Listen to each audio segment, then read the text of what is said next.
Señor. Le invito a que usted busque en 1 Corintios, porque hoy vamos a comenzar esta serie nueva en la epístola a los Corintios. Y su nombre lo dice, es una epístola precisamente porque pertenece a este género epistolar, caracterizado por el discurso, no específicamente la narrativa histórica como habíamos estado viendo hasta ahora, tanto en el libro de los Hechos, que vimos mucha narrativa, como en el libro de Ruth, que vimos mucha narrativa. Y Pablo había fundado esta iglesia, la iglesia de los Corintios, en su viaje misionero segundo. Así es que, si usted va un momentico, deje Corintios marcados allí. Pero si usted va un momentico al libro de los Hechos que estuvimos estudiando y nosotros mirando, usted se va a encontrar en Hechos 18, en los versos del 1 al 11, el momento en el cual Pablo está en Corinto y el momento, por ende, que deja esta iglesia allí instituida. Primero a los Corintios 18, no vamos a leer todo ese capítulo, pero si usted recuerda, es aquí donde Pablo se encuentra con Aquila y Priscila. Ellos trabajaban juntos en esto de hacer las tiendas. Fue allí donde un tiempo después Pablo puede dedicarse completamente al ministerio de la predicación de la palabra. Usted lo puede ver allí en el verso 5, y usted va a ver allí todo el ministerio que él estuvo relacionando de predicación de la palabra. Fue para este tiempo donde Dios le dijo a él, tras temores, tras amenazas que tenías: no temas, sigue hablando, no calles, porque yo estoy contigo. Yo tengo mucho pueblo en esta ciudad, yo tengo mucha gente en esta ciudad de Corinto. Y allí estuvo Pablo, es la conclusión en el verso 11, ahí estuvo Pablo, en el verso 11 del capítulo 18, enseñando por 1 año y 6 meses acerca de la palabra del Señor. Así es que, volviendo a los Corintios, en el año 51, aproximadamente, Pablo deja instalada a esta iglesia, o Pablo planta a esta iglesia, continúa su viaje, y después, en medio de su tercer viaje misionero, es cuando escribe esta carta a los Corintios, estando en Éfeso. O sea, desde Éfeso, en medio de su tercer viaje misionero, él escribe esta carta. ¿Cómo yo lo sé? Si usted va al final del capítulo de Corintios, al final del libro de Corintios, el 16, 8, y he comenzado así para que tengamos un poco de contexto de todo lo que vamos a estar hablando. Al final del libro de la carta a los Corintios, en 16:8, él dice: pero me quedaré en Éfeso, donde estoy escribiendo ahora, hasta Pentecostés, porque se me ha abierto una puerta grande para el servicio eficaz, aunque también hay muchos adversarios. O sea que desde Éfeso, en ese tercer viaje misionero, él está escribiendo esta carta. Entre paréntesis, solo un detalle para conocimiento general: las cartas que nosotros tenemos como primera y segunda a los Corintios, en realidad fueron una segunda y cuarta carta. Estas cartas que nosotros tenemos como primera y segunda, que en realidad son las canónicas, tenemos referencia, y vamos a estar hablando de ellas a lo largo de todo el libro, que Pablo primeramente escribe una carta a ellos. Después escribe esta, que es la que ellos tienen, y que después, cuando se reunió el concilio para decir qué libros eran canónicos y que no, Dios quiso por su soberanía que estos fueran los dos que estuvieran en nuestra revelación, y entonces la cuarta, que sería la segunda de la que nosotros estamos hablando. ¿De qué cosas hablaba en las otras dos? Al Señor no le interesó que nosotros lo tuviéramos revelado aquí en su palabra, pero estas dos, que son las que tenemos, mucho tienen para decirnos, y nosotros vamos entonces a estar hablando sobre ella en estos días. Estas dos, que Pablo las escribió, como les estaba diciendo, quizás alrededor del año 55, y vaya tomando los detalles ahí porque le estoy dando contexto para que usted entienda todo lo que va a ocurrir en esta carta. Año 51, él planta la iglesia, y año 55, en su tercer viaje misionero, 4 añitos después, solo 4 añitos, él tiene que escribir esta carta, fíjense, desde otro lugar, porque él se ha enterado que las cosas no están muy bien en la iglesia. Él se ha enterado que las cosas en esta iglesia que él amaba, que él plantó, que él les predicó el evangelio, no están yendo como deben ir. Y como padre que ama a sus hijos, él comienza a decirles a ellos lo que ellos deben hacer. Así es que Pablo escribe específicamente esta carta para mostrarles a ellos cómo todos los asuntos de la vida que ellos estaban teniendo debían ser mirados con el lente del Evangelio. Cómo cada una de las cosas que ellos estaban enfrentando como iglesia debían ser mirados a la luz de la obra de aquel que salvó los corazones de ellos. Pablo quiere que ellos estén meditando constantemente en esa obra salvadora de Cristo y cómo esta obra salvadora debía traer un patrón de santidad en el que es su cuerpo. Debía traer un patrón de santidad en el que es su pueblo, en la que es su iglesia. Así es que, ante tantos desórdenes interpersonales en esta iglesia, que los vamos a estar viendo, muchos desórdenes en esta iglesia de Corintios, a pesar de los desórdenes en el culto cristiano, que también vamos a llegar a ese momento cuando hablemos sobre ello, a pesar de maneras de vivir desacertadas que estaban teniendo, Pablo está consciente: yo no les puedo dejar pasar, yo debo amonestarles a ellos con respecto al Evangelio, y que cada una de las cosas que están pasando sean miradas con el lente, con la obra que el Evangelio ha hecho en sus vidas. Así es que, con esto en mente, con estas cosas que hemos estado hablando, vamos a leer los primeros 9 versos del capítulo 1, primeros 9 versos del capítulo 1, y dice así. Si usted ya está allí, yo estoy leyendo Nueva Biblia de las Américas, siempre leo esta desde el púlpito. Pablo, llamado a ser apóstol de Jesucristo por voluntad de Dios, a Sóstenes, nuestro hermano, a la iglesia de Dios que está en Corinto, a los que han sido santificados en Cristo Jesús, llamados a ser santos, con todos los que en cualquier parte invocan el nombre de nuestro Señor Jesucristo, Señor de ellos y nuestro. Gracia y paz a ustedes de parte de Dios nuestro Padre y del Señor Jesucristo. Siempre doy gracias a Dios por ustedes, por la gracia de Dios que les fue dada en Cristo Jesús. Porque en todo ustedes fueron enriquecidos en Él, en toda palabra, en todo conocimiento, así como el testimonio acerca de Cristo fue confirmado en ustedes. De manera que nada les falta en ningún don, esperando ansiosamente la revelación de nuestro Señor Jesucristo. Él también los confirmará hasta el fin, para que sean irreprensibles en el día de nuestro Señor Jesucristo. Verso 9. Fiel es Dios, por medio de quien fueron llamados a la comunión con su Hijo Jesucristo, nuestro Señor. ¿Y qué está pasando en esta iglesia de Corintios en este tiempo?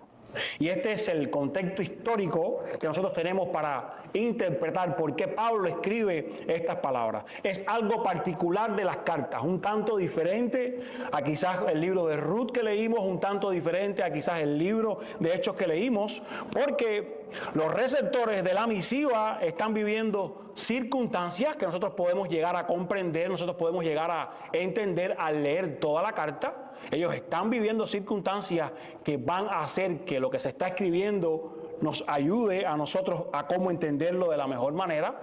El autor está viviendo circunstancias históricas que de alguna manera también nos ayudan a interpretar lo que se está diciendo en este momento. Y son específicamente esas circunstancias que estaban viviendo ellos en ese momento que se está emitiendo el mensaje o en el momento que se está recibiendo el mensaje, cosas que nos ayudan a entender esta primera parte y todo lo que va a pasar en esta carta. Como le dije, quizás en el libro de Hechos que estuvimos leyendo anteriormente, quizás en el libro de Ruth que estuvimos leyendo, los sucesos ocurrieron en una época, pero el libro era escrito en otra época. De tal manera que quienes eran participantes de los acontecimientos, a ellos no fue a quienes les fue escrito el libro. Sin embargo, en la carta a los Corintios, ellos que son participantes de esos eventos son quienes están recibiendo esas cosas. Y eso nos ayuda a entender cada una de las cosas por las cuales entonces Pablo las escribe y Pablo también está participando de ellas. Así es que esto nos ayuda a entender, si leemos toda la carta, que ellos estaban viviendo en tiempos de desacuerdos como iglesia, estaban teniendo fuertes pugnas dentro de la iglesia, estaban teniendo discusiones dentro de la iglesia, estaban teniendo favoritismos dentro de la iglesia y la semana que viene hablaremos sobre ellos. Estaban viviendo en medio de una cultura que estaba permeando la vida cristiana. En medio de todo esto está Pablo escribiendo y Pablo quiere hacerles ver a ellos, arrancando esta carta, que ellos no tienen que vivir de esa manera. Pablo quiere hacerles ver a ellos que ellos tienen la capacidad dada por Cristo de vivir vidas santas. Así arranca él esta carta, es más que una salutación. Él quiere que ellos entiendan cuán bendecidos han sido y la gran manera en la cual por la fidelidad de Dios, como termina diciendo el verso 9, ellos pueden vivir la vida cristiana. Ellos quieren que ellos entiendan lo que el Evangelio ha hecho por ellos y cómo eso les ayuda a vivir la vida cristiana. Por eso yo me animo a decirte lo que es mi idea central en este texto, que cada uno de nosotros al interpretarlo hemos sido dotados, y aquellos que somos cristianos efectivamente, para vivir en santidad por la fidelidad de Dios en Cristo. Cada uno de nosotros se nos ha dado esa capacidad, se nos ha dotado, si somos hijos de Él, si tenemos el Espíritu Santo, se nos ha dotado la capacidad de vivir en santidad por la fidelidad de Dios mediante la obra de Cristo. Pablo les estaba diciendo a ellos, Corintios, ustedes han sido tan bendecidos. Y escuche, porque cuando alguien te dice tú has sido bendecido, tú tiendes a hincharte. Pero este no es un mérito de los corintios, este no es un mérito nuestro el hecho de que hayamos sido bendecidos. Es por la fidelidad de Dios, está diciendo al final del texto, que ellos han sido equipados, es por la fidelidad de Dios que ellos pueden vivir el Evangelio, es por la obra de Cristo que entonces ellos pueden vivir de esta manera. Así es que quiero que tengas esto en mente. Si eres un cristiano, tú has sido dotado para vivir en santidad por la fidelidad de Dios mediante la obra de Cristo en Cristo. Ahora, ¿qué vemos en este texto? Nos vamos a enfocar en dos cosas.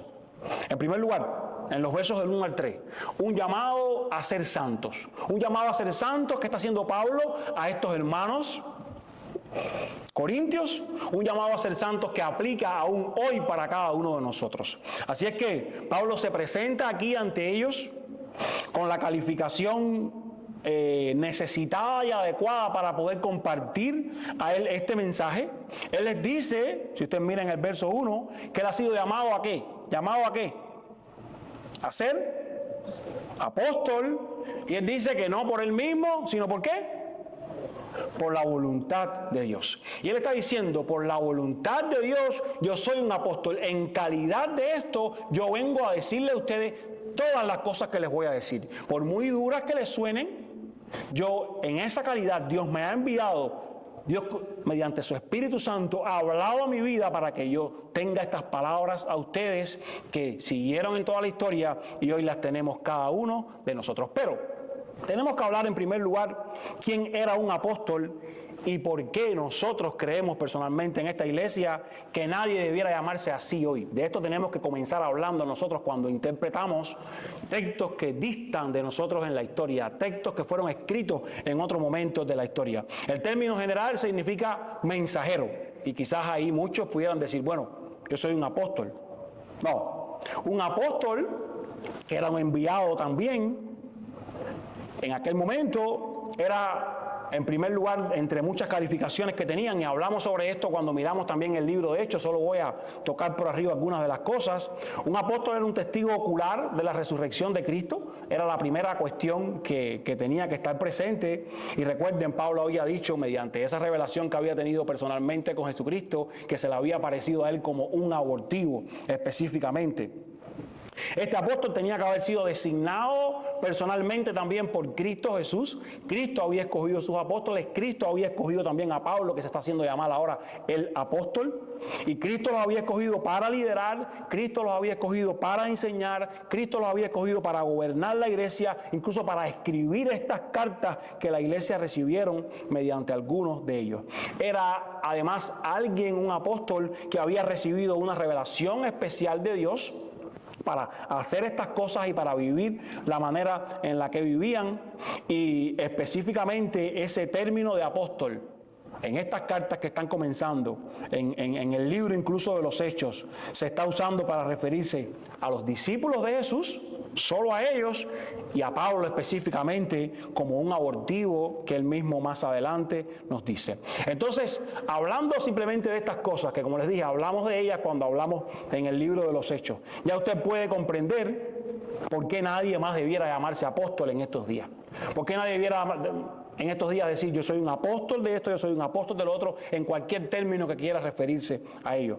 Porque solo apóstoles tenemos los discípulos de Jesús y Pablo, que se sumó aquí nosotros como un abortivo, porque la revelación, el canon cerró y fuera de allí no hay más revelación que nosotros entonces necesitemos. Así es que Dios escogió a aquellos que iban a establecer la iglesia, Dios escogió a aquellos que iban a formar la iglesia, pero después que ellos murieron, el apostolado cesó, después que ellos murieron, dejó de existir, y entonces todos estos que hay por allí son invenciones, desde mi punto de vista, desde el punto de vista de muchos presentes acá también, son malas interpretaciones de torcer la Escritura, y nosotros entonces preferimos hablar sobre esto arrancando nuestra carta. Así es que Pablo se denomina como un apóstol y eso le da la autoridad para hablar a ellos estas palabras.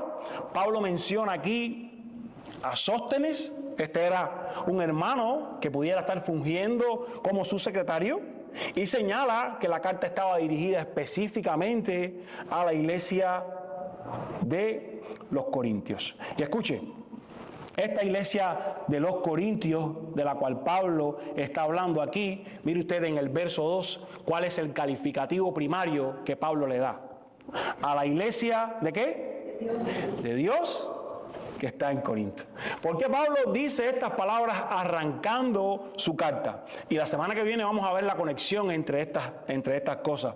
Pablo lo comienza diciendo, la iglesia de Dios, porque en el siguiente texto vamos a encontrar que Pablo tiene que recriminarles a ellos, porque algunos están diciendo que son de Pablo, otros están diciendo que son de Apolos, otros están diciendo que son de Cristo, y Pablo comienza diciendo aquí, la iglesia no es de ningún hombre, la iglesia no es de ningún apóstol, la iglesia no es de ningún discípulo, la iglesia que está en los Corintios es de Dios. De Dios es la iglesia, es de Él. Y escuche, qué interesante que a pesar de todos los problemas que tiene esta iglesia, que a pesar de todas las cosas que están pasando en esta iglesia, Dios llama, evidentemente, por Pablo, esta es mi iglesia. Esta es la iglesia de Dios. Imperfecta, con fallos, con gente complicada, con cosas que no te gustan, con cosas que no aquí o allá, pero es la iglesia de Dios. Así está Pablo llamándola, inspirado por el Espíritu Santo, la iglesia de Dios. Hay gente allí que son cristianos, que quizás no están viviendo de manera que deben vivir. Hay otros que no lo son y por eso son las manifestaciones y cosas que tienen dentro de la iglesia. Pero evidentemente, esta iglesia, con todos sus fallos, con todas sus luchas, es mi iglesia. Es la iglesia de Dios. Una pregunta para pensar aquí es, ¿cómo sueles tú llamar a la iglesia de Dios? Porque a veces nos llenamos la boca de otra serie de calificativos, precisamente por pugnas que tenemos con la iglesia, precisamente por desacuerdos que tenemos con la iglesia, que no necesariamente es con buenas palabras. Y no estoy hablando de callar el error, no estoy hablando de dejar de señalar lo que está mal. Pablo le llama la iglesia de Dios en Corinto. Pablo dice algo más, y ahora nos vamos a introducir en su llamado. Pablo les dice a ellos que esta carta está dirigida a los santificados en Cristo Jesús. ¿Y qué más? Llamados a ser santos con todos los que en cualquier parte invocan el nombre del Señor. Y aquí es cuando usted se pregunta, un momento, Pablo, ¿nosotros hemos sido santificados o estamos llamados a ser santificados? ¿Cuál de dos? Porque al parecer se contradice. ¿Somos santos o tenemos que llegar a ser santos? Y es que la santificación ha de verse de dos maneras. Esto lo compartimos en una de nuestras clases de membresía. Hay una santificación, que es a la primera que se refiere Pablo, santificados en Cristo Jesús. Esta es posicional o definitiva. Esta ya es un hecho por la obra que Cristo ha hecho. Si usted se ha arrepentido de sus pecados y usted ha creído en ella, Usted ha sido santificado por Él. Usted posicionalmente delante de Dios, porque Él ve a Cristo que es santo, usted ha sido santificado.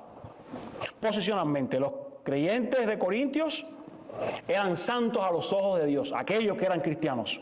A pesar de la vida desordenada que podían estar viviendo, a pesar de algunos asuntos con respecto a los dones que ellos estaban malinterpretando, ellos eran santos, no por ninguna cualidad de ellos, sino porque la obra de Cristo les había santificado, la obra de Cristo les había apartado del pecado, habían sido hechos santos en Cristo Jesús. Y según las Escrituras, cada verdadero creyente está viviendo un tiempo de fidelidad o de infidelidad, más espiritual, menos espiritual, bien conocido o desconocido, un dirigente o un seguidor, es una persona, aquel que ha sido salvado por Él, es una persona que ha sido separada para Dios, es una persona que a los ojos de Dios ha sido santificada, que es santa posicionalmente, definitivamente. Así es que, en el sentido bíblico, en el sentido de posición, el creyente menos conocido de hoy, el último que llegó, el que nadie conoce, es tan santo como Pablo. Porque no tiene que ver con su cualidad para ser santo, tiene que ver con la obra de Cristo Jesús. Es la misma razón por la cual el día del juicio usted se va a parar delante de Dios y no es que Dios le va a mirar a usted muy lindo y le va a decir entra, sino que por la obra de Cristo, por lo que Cristo hizo en la cruz, Él va a ver, hay un Cristo que ha pagado por que depositó su confianza en Él, y eso es lo único que le permite que entre a mi santidad, la santidad de Cristo, porque sin santidad nadie verá a nuestro Señor. Así es que la santidad posicional de la que estamos hablando primeramente, de la que Pablo le dice, ustedes han sido santificados, sin que llegue a contradecirse con un llamado a ser santos. Esa santidad posicional no es cuestión de buenas obras, no es cuestión de un vivir santo. En primer lugar, somos santificados porque Él ya nos hizo santos y somos hijos de Él. Él nos ha llamado así. Es más, si usted lee, dice que estamos sentados en los lugares celestiales incluso. Va mucho más allá. Así es que Hebreos 10:10 nos dice que por esa voluntad hemos sido santificados, nosotros hemos sido santificados, aquellos que somos cristianos, mediante la ofrenda del cuerpo de Jesucristo, ofrecida una vez y para siempre. Él está escribiendo a estos cristianos de la Iglesia Universal. En otro sentido, la santificación es práctica o progresiva, y es la segunda a la que se está refiriendo Pablo. Ustedes han sido santificados en Cristo, pero escuchen, amados hermanos, ustedes también son llamados a ser santos. O sea, si ustedes han sido santificados por Cristo, debe haber una correspondencia entre esa visión que Dios tiene de usted y cómo usted se ve en esta tierra. Progresivamente, desde el día que usted es salvado hasta el día que usted parta de esta tierra, comienza a verse esa santidad para la cual Cristo ha muerto en la cruz para que usted la tenga, comienza a verse hasta ese día final. Esta ha de ocurrir progresivamente a la vista de quienes nos observan vivir a diario, a la vista de quienes están a nuestro alrededor, y, escuche, aunque es por el poder del Espíritu Santo, aunque es en Dios que esta santidad en nosotros se obra, usted tiene parte en ella, usted trabaja en ella. Dios lo está haciendo, pero usted tiene cosas que hacer para que este proceso de santificación progresivo al cual usted está llamado, para que este proceso que ven las personas en esta tierra de aquel que posicionalmente es santo, ha de verse. Así es que cuando por gracia de Dios santifica a los creyentes, Él no solo les dice, ustedes han sido santos, vivan la vida como ustedes quieran, no, Él les hace ese llamado a ser responsables por la santidad. Y esto es lo que Pablo les está diciendo, comenzando esta carta con tantos problemas en la iglesia que les hacía ver de todas maneras menos santos. Entonces, Pablo les está diciendo, ustedes tienen esta bendición de haber sido santos, pero ustedes tienen la responsabilidad de mostrarlo ante una comunidad. Ustedes tienen la responsabilidad de mostrarlo ante la iglesia que están viviendo. Ustedes tienen la responsabilidad de mostrarlo en los cultos que ustedes tienen. Y Pablo les orienta en cada uno de esos aspectos. El lente del Evangelio debe moldear todo lo que ustedes están haciendo. Así es que nosotros tenemos una nueva naturaleza, una vez más, para aquellos que somos cristianos, la naturaleza divina y hemos sido apartados, hemos escapado de esa corrupción del mundo. Esto hace que nosotros podamos poseer por el poder de su Espíritu Santo todas las cosas que están relacionadas con la vida, con la piedad, pero que nosotros se nos ha dado esa responsabilidad de hacerlo. Y la realidad de que hemos sido salvados por la gracia, aun cuando algunos la usan como excusa para vivir en pecado, hace todo lo contrario. Hace que por amor a ese que me ha salvado, hace que por la obra que ese está haciendo en mí, comience a verse y yo comience a trabajar en ello. Nuestra práctica, nuestro comportamiento, en nuestra condición humana necesita ser conformado a esa nueva naturaleza que a mí me ha sido dada, esa divina naturaleza que por Cristo y su Espíritu Santo viviendo en nosotros, a nosotros nos ha sido dada. Esto dice Santiago 6:19.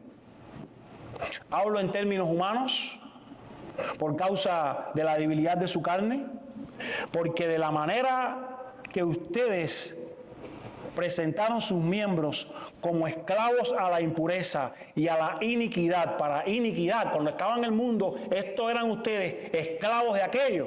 Está diciendo Santiago. Así ahora, presenten sus miembros como esclavos a la justicia para santificación. O sea, usted tiene ahora esa capacidad de trabajar, de hacer en la santificación de su vida. Por eso es que usted no puede ser moroso en este trabajo, por eso es que usted no puede dejarlo al azar, por eso es que usted necesita, y no tiene que ver con obras de usted, sino la obra de Dios que lo está haciendo, si usted es verdaderamente suyo, sentirse mal cuando peca, sentirse mal cuando hay conductas en usted que no están bien. A esto nos ayuda la vida en comunidad de un hermano diciéndome, no está bien esa conducta, no está bien ese pensamiento, no están bien esas palabras. Santificación se da en este contexto. Y esa santificación que le acabamos de leer, a la cual, esclavos de la justicia, ahora podemos nosotros vivir, esa bendición salvadora que Dios hace en cada uno de los creyentes, al estar unidos ellos a Cristo, permite que entonces compartamos nosotros esa santidad de Cristo. Hace que podamos llevar ese título de santos que progresivamente debe ir creciendo en nuestra vida, en nuestra condición, ya que Cristo la ha ganado por nosotros. Por tanto, este acto de salvación con el cual Dios nos bendice abundantemente a nosotros a llevarnos a una mayor conformidad a la imagen perfecta de su Hijo Cristo, está pasando desde el momento que el cristiano es justificado, es salvado, es regenerado, hasta el día que es glorificado y entra en la gloria con el Señor. Así es que Pablo les está diciendo, tremenda bendición la que han tenido ustedes, regocíjense en ella. Tremenda bendición el haber sido santificados en Cristo Jesús. Pero ustedes tienen un llamado, tan solo comenzando esta carta, a aferrarse a esa santidad que por la obra de Cristo ustedes pueden llegar a vivir, y solo por la obra de Cristo. A veces es perseguida por esfuerzos humanos.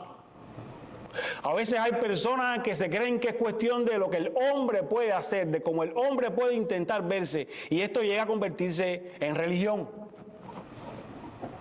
Pero ha de ser producida por esa obra que ha comenzado a trabajar en un corazón. Así es que, al final del verso 2, Pablo conecta este llamado que ellos tienen con el llamado de otros muchos que también tienen a Jesús por Señor.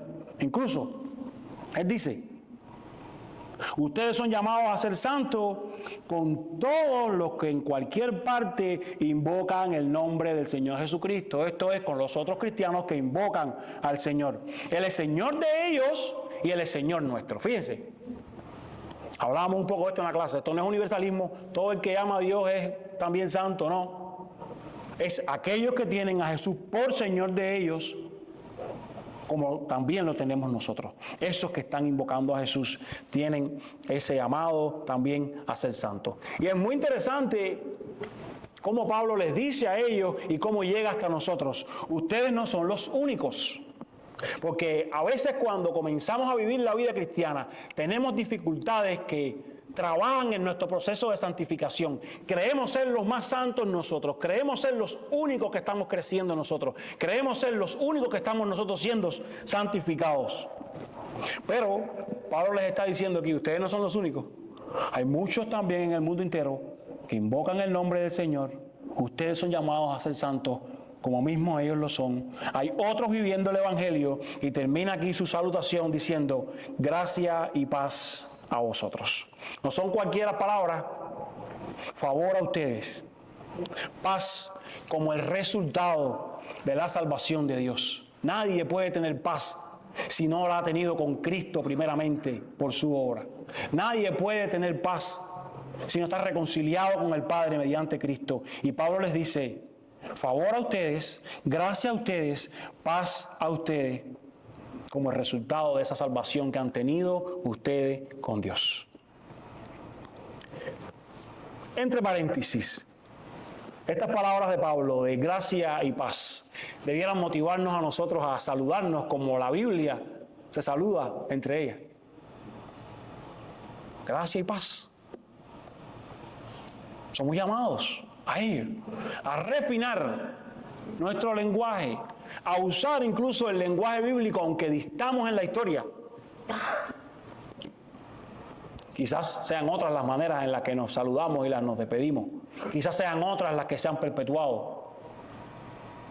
Pero qué preciosa esta gracia y paz. Así es que, amado hermano, al mirar estos primeros 3 versos, quiero decirte que debieras vivir de acuerdo con la nueva naturaleza que tú has recibido. Pablo les está diciendo a ellos: ustedes han sido santificados, y con todo esto que están viviendo como iglesia, ustedes han de ser santos. Deben vivir de acuerdo a ese estado que ustedes tienen.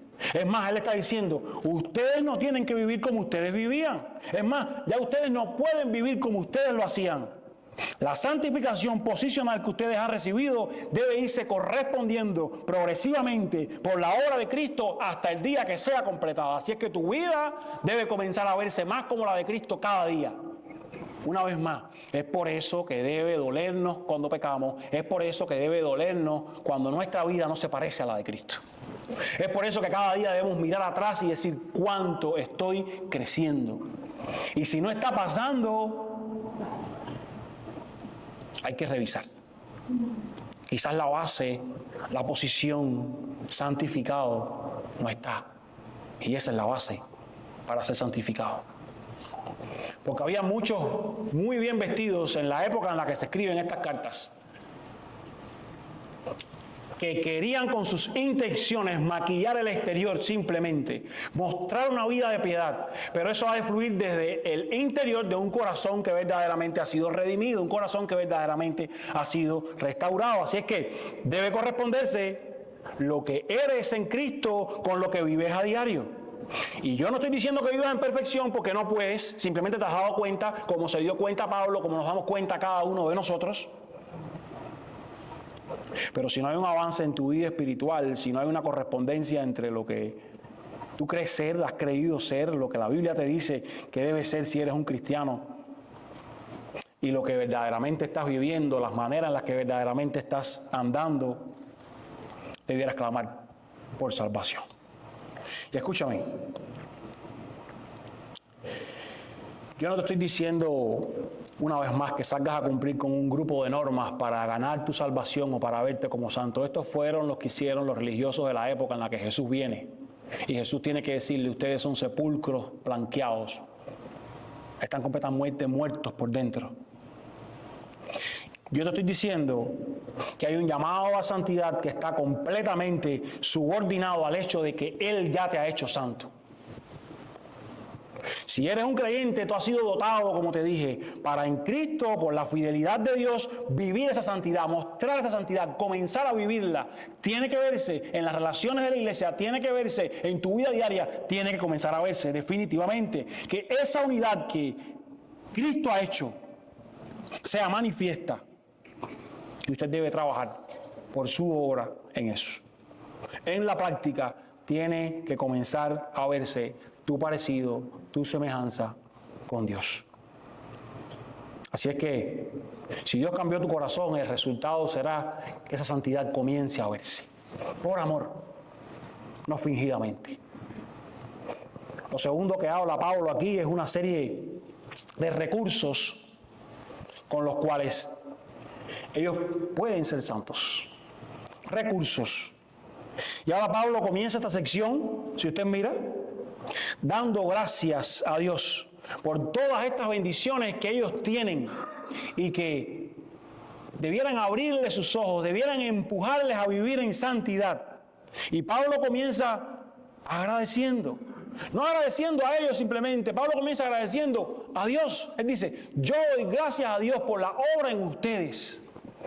Una vez más, hay muchas cosas que pueden estar mal en esta iglesia, pero él comienza dando gracias por lo que sí tienen, dando gracias por lo que sí Dios ha hecho en ellos, dando gracias por la manera en la que Dios lo ha cambiado. Y escuche, habían dos grupos de personas que podían estar oyendo esto en la iglesia: los verdaderamente cristianos, y habían sido seducidos por esa manera de vivir, y otros que evidentemente no eran cristianos, pero que estaban viviendo desordenadamente en la iglesia. Los dos ejemplos los vamos a ver a medida que avancemos en toda esta carta. Pero aún así, Pablo está diciendo que él da gracias por sus hermanos en esta iglesia. A pesar de que hayan cosas que no estén muy bien en alguno de ellos, a pesar de que hayan cosas que hayan hecho, incluso hasta contra él,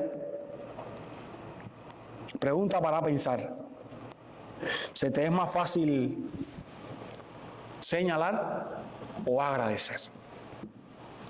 ¿Se te es más fácil constantemente estar viendo todo lo malo o quizás mirar y decir, ¿qué también hay de bueno en esto que yo también pueda ponderar? Que yo también pueda dar gracias como hace Pablo. No yo. Señor, te doy gracias. Y fíjense, el mérito no es de ningún hombre. Él va a hablar de cosas ahora que las ha hecho Dios en ellos. Y él quiere dar gracias a Dios primeramente. No están ellos en el centro, es Dios quien está en el centro. Vuelvo a preguntarte, ¿puedes reconocer algo por lo que agradecer a Dios en la vida de tu hermano? También tómate tiempo para eso. También tómate tiempo para hablar de esas cosas que Dios ha estado haciendo en la vida de tu hermano, y tú puedes decir, le doy gracias a Dios por esto que Dios ha hecho en tu vida. Y estas cosas por las que agradece son algunos de esos recursos que le deben empujar a ellos a vivir en esa santidad, a edificar a otros de los cristianos. Lo primero que él les dice, por lo que agradece, es por la gracia de Dios que les fue dada en Cristo. Fíjense, él reconoce que allí han recibido gracia en Cristo Jesús. Ellos fueron salvados. Pablo puede ver en la vida de ellos y se regocija por eso. Han sido salvados. Están creciendo en santificación. Ustedes han recibido la justificación. Eso es un hecho terminado. Ustedes han recibido gracia. Gracias a Dios doy por eso. Es gozo para mí verlo. El apóstol se goza de ver gente que ha sido salvada, con sus limitaciones, con sus dificultades, pero se goza. Y esta frase les recuerda a ellos que no hay nada que se les esté exigiendo que ellos deban corresponder. Cada una de las cosas que ellos deben vivir, cada una de las cosas que ellos deben hacer, fue por gracia, fue entregado, y ellos no deben nada. Ellos no tienen nada que estar pagando. Ustedes han recibido gracia. ¿Qué se hacen inventando todas estas maneras entre ustedes? Esta frase les recuerda a ellos que no hay méritos en ellos, que no hay nada que ellos puedan hacer para ganar esa gracia de Dios. Por tanto, ¿qué hacen disputándose puestos en la iglesia? ¿Qué hacen diciendo, mi don es mejor que el tuyo? Cuando tú lo recibiste por gracia, nada hiciste para tenerlo.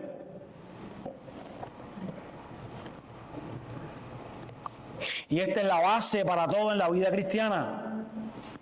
Si no has recibido esa gracia salvadora que Cristo da para poder vivir en santidad, de nada vale intentar vivir en santidad. Una vez más, este es el tema por el cual Jesús en varias ocasiones habla con los religiosos de su época. Este es el tema por el cual Jesús toca en los evangelios, muy mal interpretado también. Aquella casa que tenía un espíritu, ese espíritu que salió y volvió con 7 y que muchos malinterpretan sin entender que ese espíritu no era el espíritu de Dios, sin entender que esa casa estaba desordenada y vacía, como mismo dice el texto, pero que la religión había intentado maquillarla simplemente por fuera. Y cuando la religión intenta maquillar simplemente por fuera para lograr santidad, simplemente por dentro, para lograr santidad, esto es lo que ocurre. Si el Espíritu de Dios no está presente para lograr esa santidad, esto es lo que ocurre.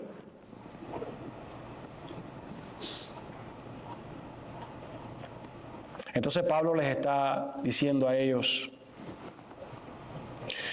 no es lo que hace la religión, que suele maquillar muertos y se ven muy bonitos pero están muertos. La gracia de Dios es el recurso indispensable que ustedes necesitan, que a ustedes les ha sido dado para vivir esa santidad.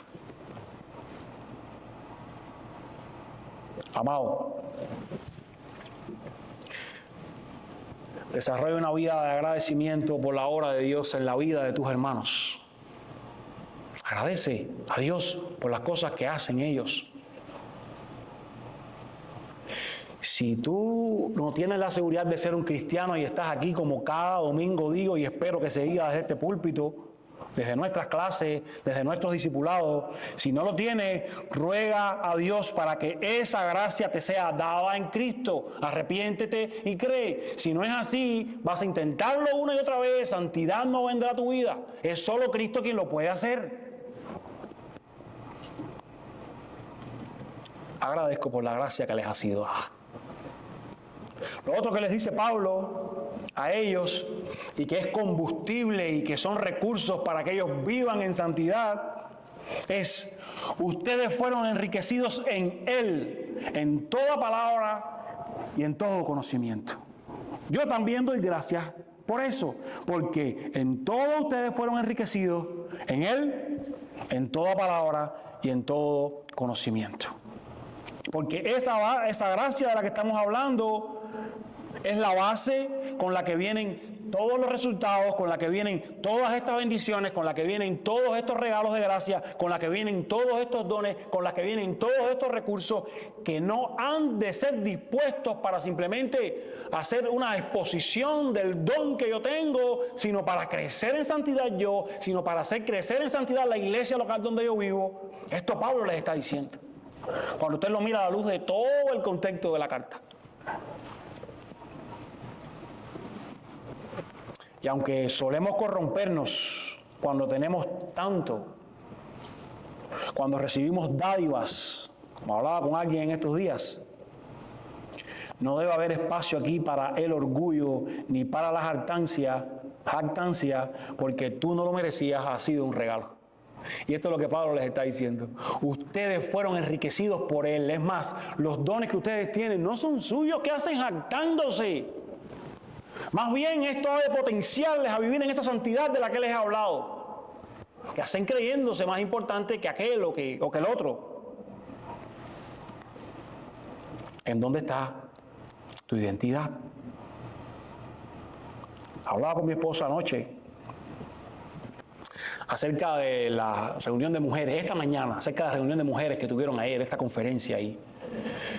Ella me contaba de una pregunta que hizo alguien en un panel de preguntas y respuestas que habían, y una mujer preguntó, porque el tema era viviendo agradecidas a Dios, una mujer preguntó: ¿cómo ser agradecidas a Dios en este país? Cuando quizás en nuestro país éramos doctoras, éramos profesionales, vivíamos de una u otra manera, y aquí nos ha tocado venir a cuidar niños, aquí nos ha tocado venir a limpiar casas, aquí nos ha tocado venir a hacer esto, a hacer aquello. Y en mis palabras, porque solo fue una conversación que tuvimos, la hermana que estuvo allí, que por cierto es la madre de Sara Jerez, estas hermanos que tanta música buena han producido ella junto a su esposo. En otras palabras, ella le dijo, con las mías y por lo que yo tuve en mi conversación, Tu identidad no debe depender de la profesión que tú tienes. ¿Y cómo lo voy a conectar con esto? Otra de las cosas que dijo, a veces este mundo, esas cosas pequeñas, las malinterpreta mucho, las pone bien abajo. Cuidar niños, limpiar casas, no sé, de los trabajos que solemos hacer nosotros los inmigrantes, de los más fuertes, no son bien vistos. El bien visto es el del tipo que está ganando mucha plata, el que es profesional. Pero ¿qué dijo Cristo sobre esto? Él fue un servidor. Entonces, quizás si te concentras en tu identidad en Cristo, tú eres una servidora, tú tienes mucho para agradecer, tú tienes mucho para decir, esto es lo que yo hago, aunque yo hacía aquello, pero mi identidad no está en lo que yo hacía, mi identidad no está en lo que yo puedo llegar a ser, mi identidad está en que yo soy un siervo de Cristo, sea cual sea la profesión que yo tenga. Y por eso yo puedo estar agradecido. Pero cuando te pone otra presión en este mundo, te cuesta. Entonces Pablo les está diciendo a ellos, y aquí me vino esa conexión que solo ahora la hice. Pablo les está diciendo a ellos, ustedes han sido enriquecidos por Dios. No tiene nada que ver con ustedes. Lo que ustedes tienen, de lo que ustedes pueden ahora decir, yo me gozo en este don que yo tengo un don más excelente que los demás. Eso les ha sido dado por Dios, bájense los humos. Ustedes han sido enriquecidos en toda palabra y en todo conocimiento. Y este es uno de los problemas que él va a tratar en esta carta.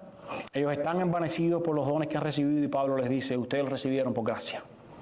Así es que, si bien no todos pueden hablar elocuentemente, si bien no todos pueden enseñar a Dios, todos los que tienen el Espíritu Santo les ha dado la capacidad de poder hablar la verdad de Dios con otros, de poder decir a otros la verdad de Dios, porque ellos la han comprendido. Si son cristianos, han comprendido el Evangelio, Dios le da la capacidad, no humana, sino por el Espíritu Santo, la misma que recibieron aquellos discípulos en Hechos, danos de nuevo para predicar tu palabra, para hablar esa palabra. Ustedes han sido enriquecidos en esto, todo, les dice Pablo, ustedes también, si tienen al Hijo de Dios. A esto se refiere como ustedes han sido enriquecidos en toda palabra. No son solo algunos que son maestros. Todos ellos, si tienen el Espíritu Santo, pueden confesar con sus bocas las verdades que moraban en sus corazones. ¿Quién es el Dios que me ha salvado? ¿Quién soy yo? ¿Qué tiene que hacer el hombre para poder acceder a ese Dios? Ustedes han sido enriquecidos con toda esa palabra.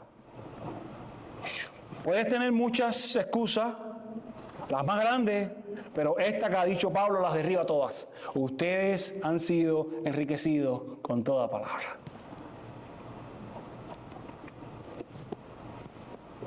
También les dice, ustedes han sido enriquecidos en todo conocimiento o ciencia, como dice la Reina Valera.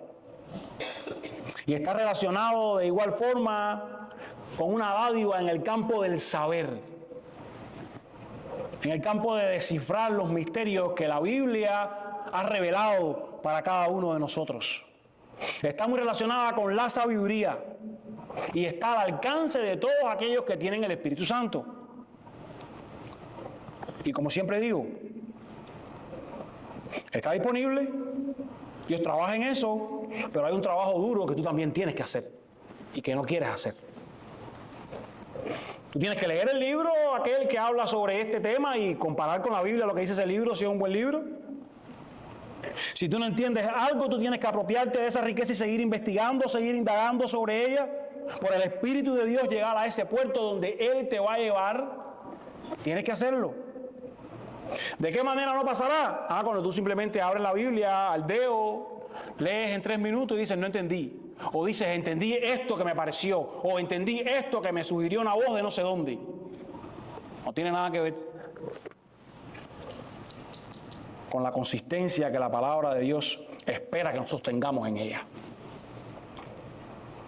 Así es que de esa manera no pasará, viniendo la Biblia como si fuera un horóscopo. Usted tiene que invertir tiempo en ella. Usted tiene que estudiar sus grandes doctrinas, independientemente de lo que enseñemos aquí en la iglesia, en su vida personal. Seguir creciendo en eso, seguir trabajando en eso. Así es que conocimiento y palabra puestos en acción van a redundar en esa santificación personal y corporativa que Él quiere transmitir a ellos. Ustedes han sido enriquecidos en esto y esto ha de producir esa santidad. Ese conocimiento de Dios, esa ciencia de Dios va a hacer que yo viva en santidad. Tiene que hacerlo, tiene que aplicarse, no puede ser simplemente para llenar la cabeza, no puede ser simplemente para recitar esta y aquella doctrina. Y escuche, yo he conocido a casi analfabetos, más sabios que muchos con maestrías y doctorados, analfabetos en los campos de Cuba. Y me he sentado con ellos sin tener la gran elocuencia, sin tener el gran vocabulario. Y me han hablado del Evangelio, y me han hablado de la santificación en su vida, y me han hablado de los misterios de Dios que ellos han encontrado sumergidos en su palabra. Sin mucho comentario, sin mucho librito, sin mucho más de lo que nosotros tenemos a nuestra disposición hoy. Porque esto lo hace Dios, hace a la palabra para aquellos que son suyos y que están dispuestos a pasar tiempo en ella, porque esta es la otra. Usted no puede venir a ella en 2 minutos para pretender que Dios le va a hablar allí como si fuera un horóscopo. Esto lo ha hecho Dios, que sea sencilla para que pueda comprenderla aquel que teniendo el Espíritu Santo se acerca a ella. Lo otro que Pablo les dice a ellos es el testimonio de Cristo confirmado en ustedes, les dice. Testimonio de Cristo que se ha confirmado en ellos. Y este era otro de los recursos de esas bendiciones que les habían sido dadas, la confirmación del testimonio de Cristo en ellos. No era solo algo que se podía decir con palabras, no era solo algo que se podía conocer, era algo que ellos estaban experimentando en su vida, estaban confirmando en su vida. Sí, estoy creciendo. Sí, estoy viendo esa santificación que Dios está obrando en mi vida. Sí, ahora odio este pecado. Sí, ya no quiero vivir en esta conducta. Sí, ya no quiero relacionarme con esta gente. Sí, ya no quiero hablar de este o aquel hermano. Sí, estoy viendo que Dios me está santificando. Veo el testimonio de Cristo en mi vida.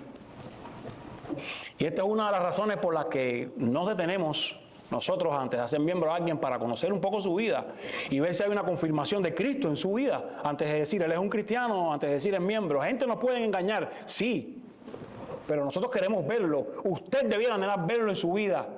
Tengo el Espíritu Santo, estoy creciendo verdaderamente. O es simplemente algo de que me embullo un día y nada más.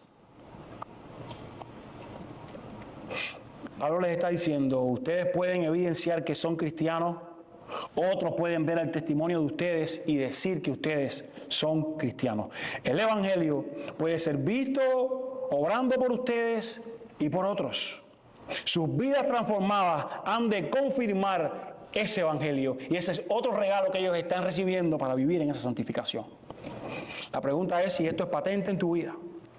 La pregunta es si tú estás viendo esa transformación cada día.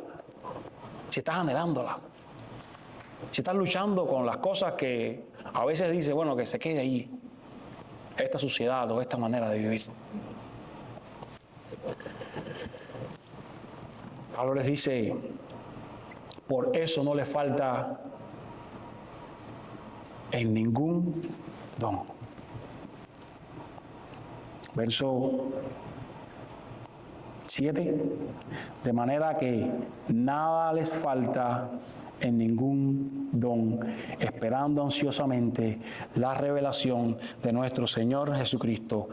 Nada le falta, por todas estas cosas que ustedes tienen, nada le falta en ningún don.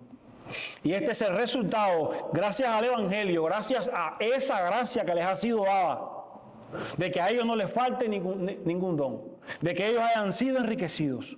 Una vez más, sabemos nosotros por todo el contexto literario, por lo que dice todo este libro, que ellos no usaban bien sus dones. Pero Pablo no estaba hablando de cómo ellos usaban la provisión, sino de cómo Dios les había provisto. Dios les había dicho, Él les estaba diciendo, Dios les ha dado estos dones a ustedes. Ustedes los pueden usar mal o bien, ustedes los pueden esconder o los pueden entregar, pero Dios se los ha dado. Las bendiciones de la palabra, de la ciencia, del conocimiento, han de usarse para que la presentación del Evangelio sea a todo el mundo. Han de usarse para que la congregación de los creyentes sea edificada, como también dice allí en este verso 7. No les falta ningún don y ustedes esperan ansiosamente la revelación de Cristo Jesús. Esto también va a redundar en la santificación de esa vida de comunidad. Y se los dice para que ellos tengan la certeza de que su redención va a ser consumada, de que nuestra redención va a ser consumada, de que nuestra santificación completada, la obra que Jesús ha hecho y de la que hemos estado hablando, va a llegar un día en el cual se consume. Nuestro Salvador volverá y es lo que Pablo les está diciendo. Ustedes vivan de esta manera esperando ese día. Es más, eso debe ser lo que estamos esperando. Que no se enfríe esa expectación mientras ustedes están viviendo la vida cristiana. Debe ser esa mezcla de intensidad, de anhelo y acción también por la venida del Señor, por su revelación. Y ese misterio dejará de serlo cuando completamente no sea revelada su presencia, que es de lo que Pablo está hablando aquí, y estemos con nuestro Dios en su día. Nosotros debemos esperarlo, porque esta será la exaltación de Cristo. Y una vez más hablábamos de esto en la clase, no tiene que ver con que llegó el día que por fin fui librado. Ese será el día de la exaltación de Cristo. Ese es nuestro gozo. Ese será el día de la derrota de nuestro enemigo. Ese es nuestro gozo. Ese será el día de la muerte de quienes le han rechazado. Ese será el día de la justicia para aquellos que fueron martirizados. Ese será el día en que entraremos en el cielo y con expectación, con gozo, como les dice Pablo, debemos estarlo esperando. Aquellos que hemos tenido esa confirmación. Amado hermano, has sido enriquecido por la gracia de Dios. Por tanto, disponte para compartir esas riquezas para su gloria. Pablo no tiene otra intención, no tiene otro objetivo que decirle, todas estas riquezas que ustedes tienen, qué buenas, han de ser puestas a disposición de esa santificación, han de ser puestas a disposición de esa gloria de Dios. Y en los versos 8 y 9, él les dice que Dios afirmará hasta el fin a los corintios para que sean irreprensibles, porque fiel es Dios. ¿Quién los va a mantener fiel? ¿Quién los va a mantener irreprensibles? El mismo Dios. Él también los confirmará hasta el fin para que ustedes sean irreprensibles. El mismo Dios lo está haciendo. Y se repite la idea del inicio. Ustedes pueden crecer en santidad, ustedes pueden ser irreprensibles, porque Dios les ha dado todos estos recursos con los que ustedes han sido enriquecidos. ¿Por qué quieren vivir así? El Dios que les ha enriquecido, el que les ha salvado por su gracia, el que les ha llamado con un llamamiento eficaz, es fiel y mediante su Hijo les habilita para que sean irreprensibles. Nadie puede acusarle, no pueden haber señalamientos, porque Dios puede hacer esa obra por ellos. Dios la hace en ellos, mediante Cristo Jesús. Y si tú eres un hijo suyo, con toda seguridad yo te puedo decir que Dios se encargará, por la obra de su Hijo Cristo, de que seas presentado irreprensible en el día del regreso de Cristo. Esa es su misión. Y tú has de someterte a eso, si verdaderamente eres de Él. Ya sea por esa pasión, por ese amor que se despierte en tu corazón para Él, o ya sea mediante cocotazos que tengas que recibir.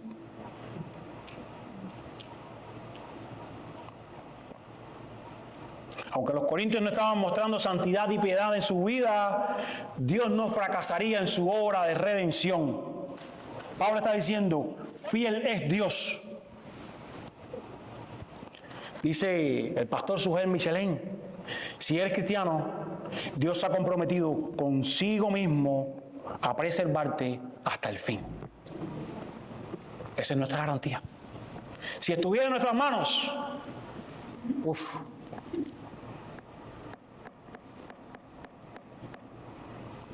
ese llamado eficaz de Dios a la comunión con su Hijo es indisoluble porque lo ha hecho Él, no lo has hecho tú.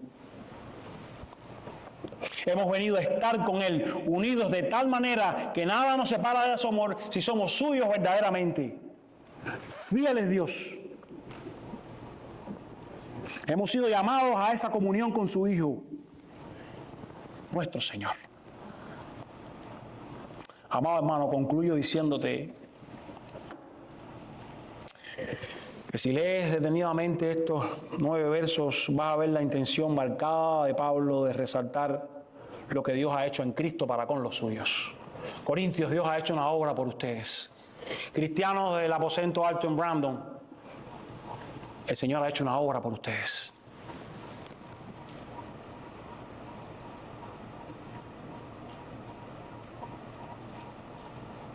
Y cuando miramos este texto, vemos cuán cristocéntrico es, cómo está Cristo por todos lados y Pablo sacándolo aquí a la luz. Mire usted una vez más, Pablo es apóstol por la voluntad de Dios. La iglesia que está en Corintio es de Dios. Los santificados lo son en Cristo Jesús. El saludo de gracia y paz que han recibido es de parte de Dios y del Señor. La gracia que han recibido es en Cristo. Somos enriquecidos en Dios. Esperamos ansiosamente en su revelación. Quien nos va a confirmar hasta el fin es Él. Fiel es Dios. De tal manera que Pablo les está diciendo a ellos, en su santificación, Dios ha hecho una obra a la cual ustedes deben ceñirse y les ha equipado para que vivan conforme a eso, mediante su Hijo Cristo. Primero a los Tesalonicenses 5, 23 y 24 dice, y que el mismo Dios de paz los santifique por completo, y que todo su ser, espíritu, alma y cuerpo sea preservado irreprensiblemente para la venida de nuestro Señor Jesucristo. Una vez más, fiel es aquel que los llama, el cual también lo hará. Acerquémonos ahí. Si has sido santificado con Cristo, ¿cuáles son las implicaciones de eso en tu diario vivir? ¿Cuáles han de ser esas implicaciones? ¿Cómo debiera verse tu vida si has sido santificado en Cristo? ¿Cómo debiera verse?